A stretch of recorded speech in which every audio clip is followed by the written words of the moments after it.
Ipinaaabot ng Department of the Interior and Local Government ang pasasalamat nito sa Philippine National Police, Bureau of Fire Protection at mga lokal na pamahalaan sa matagumpay at mapayapang pagdiriwang ng Pasko sa buong bansa.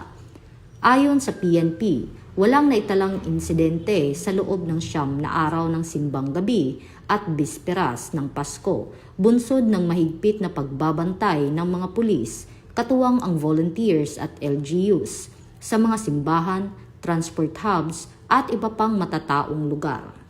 Nananatili namang nakaalerto ang BFP sa fire safety inspections at pagbabantay sa mga fireworks display at patuloy ang koordinasyon nito sa PNP at LGUs upang matiyak ang kaligtasan ng publiko lalo na sa nalalapit na bagong taon. Ito ang bagong PNP para sa bagong Pilipinas, serbisyo mabilis, tapat at nararamdaman.